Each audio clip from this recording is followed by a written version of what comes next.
மையமுடுகு நேயர்களுக்கு வணக்கம். நீங்கள் இணைந்திருப்பது மையத்தின் இன்றைய முக்கிய செய்திகளுடன். முதலில் தலைப்புச் செய்திகள். அண்ணனை அடித்து கொலை செய்த தம்பி, காணி தகராதால் விபரீதம். பொய்யுரைக்கும் அரசுக்கு சஜித் மட்டுமே மாற்று வழி, சமிந்த விஜயசிறி எம்பி சுட்டிக்காட்டு. 2.5 மாத குழந்தையை கிணற்றுக்குள் வீசி எறிந்த தாய் கைது. ஹார்மோஸ் நீரிணை அடுத்த வாரம் திறப்பு, ட்ரம்ப் நம்பிக்கை. குவைத்திலுள்ள அமெரிக்க படைகளை குறிவைத்த ஈரான். மர்மமான முறையில் படுகொலை செய்யப்பட்டு புதைக்கப்பட்ட இளம்பெண் வெளியான தகவல். நீ ஒரு பைத்தியம், நெதன்யாகுவை திட்டி தீர்த்த ட்ரம்ப். பலத்த காற்று, கடல் கொந்தளிப்பு, வளிமண்டலவியல் திணைக்களம் எச்சரிக்கை. தொடர்பென விரிவான செய்திகள்.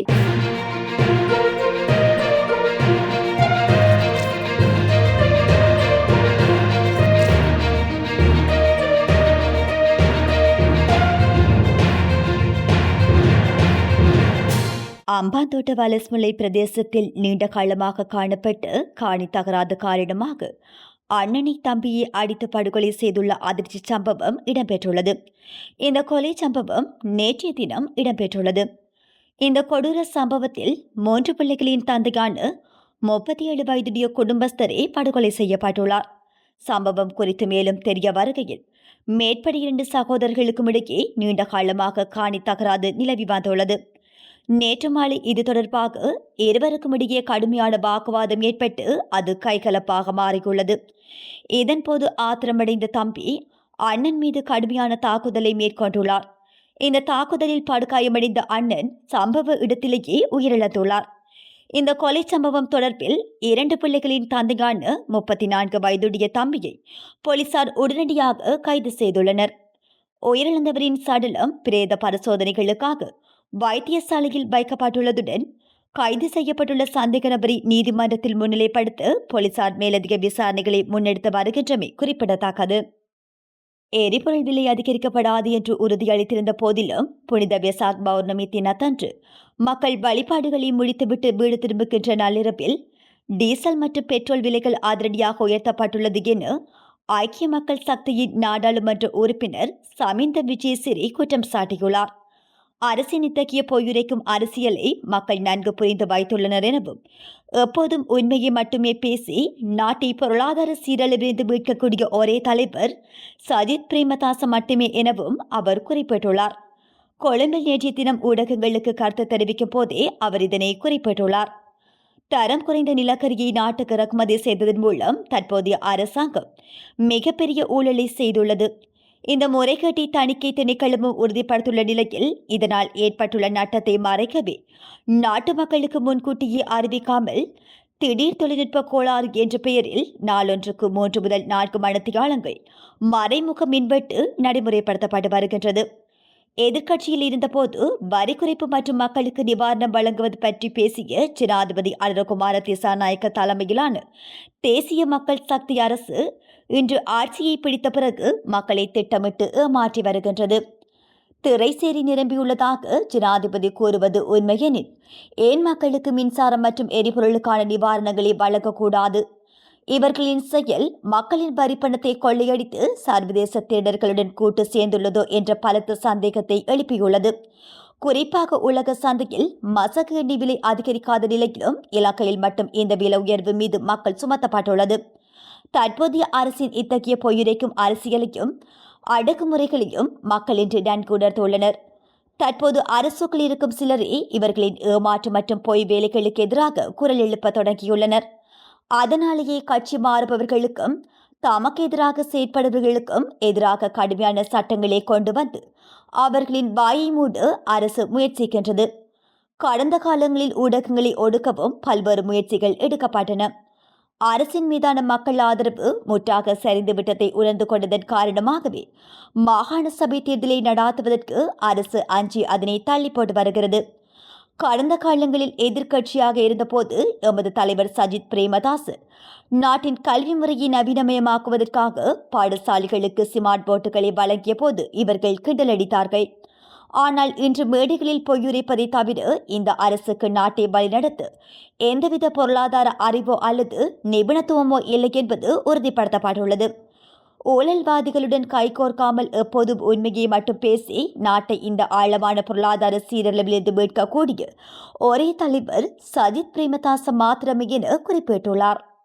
தனது 2.5 மாத குழந்தையை கிணற்றில் வீசிய தாயொருவர் எல்பிட்டிய ககடுவ துடுவகொட பகுதியில் இன்று சந்தேகத்தின் பேரில் கைது செய்யப்பட்டதாக எல்பிட்டிய காவல்துறையினர் தெரிவித்துள்ளனர். சந்தேகத்திற்குரிய அந்த தாய் தனது கைக்குழந்தையை கிணற்றில் வீசிவிட்டு பின்னர் தன் மகளை கிணற்றில் வீசிவிட்டதாக கூச்சலிட்டுள்ளார்.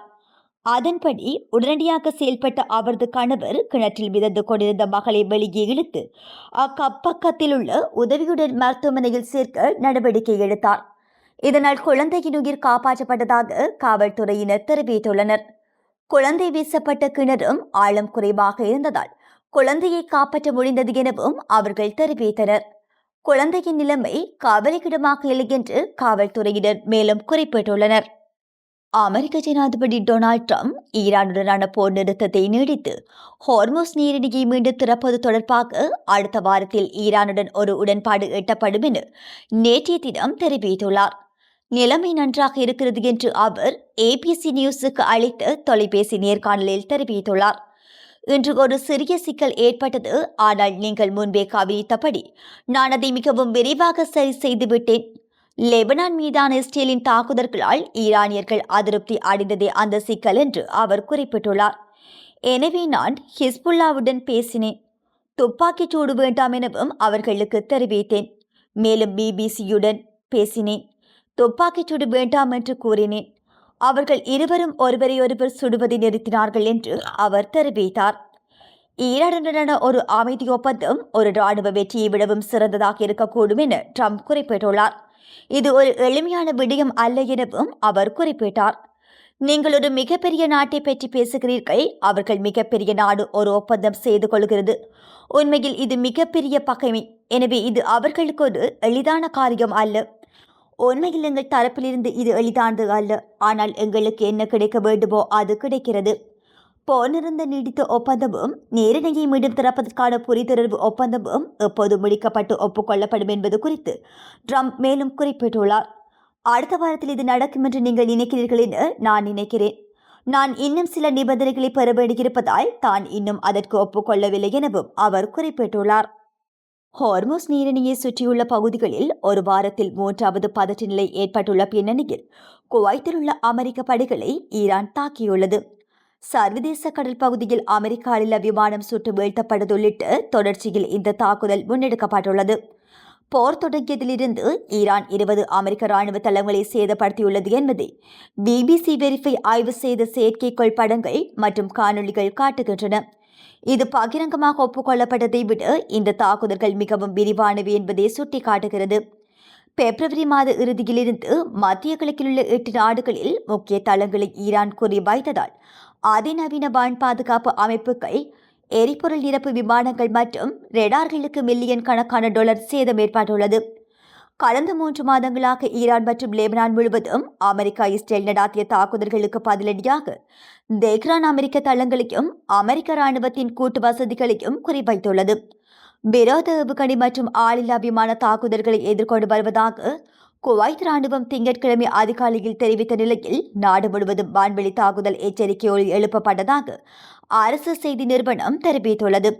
பின்னர் அதன் வெளியுறவு அமைச்சகம் வெளியிட்ட ஒரு அறிக்கையில் குவைத் மீதான ஒரு அபாயகரமான பதட்ட அதிகரிப்பையும் நேரடி தாக்குதல்களையும் பிரதித்துவப்படுத்தும் ஈரானின் கொடூரமான மற்றும் தொடர்ச்சியான தாக்குதல்களை மிக கடுமையாக கண்டித்தமை குறிப்பிடத்தக்கது.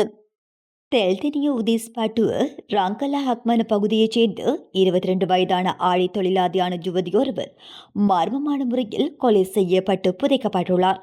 ரங்கல காவல் நிலையத்திற்கு கிடைத்த தகவலின் அடிப்படையில் விசாரணைகளை நடாத்திய ரங்கல காவல் நிலைய பிரதம ஆய்வாளர் நிசாந்த ஜெயரத்ன உள்ளிட்ட குழுவினர் நீதிபதி உத்தரவை பெற்று உடலை மீட்டுள்ளனர். மீட்கப்பட்ட பெண்ணுடல் உதிஸ் பட்டுவ ஹக்மன பகுதியைச் சேர்ந்து 22 வயதான வீரசேகர முதியான் சாலக கிங்கி பீடகர வசன சந்தமாளி என்பவருடையது என ரங்கல காவல் நிலையத்தினர் உறுதிப்படுத்தியுள்ளனர்.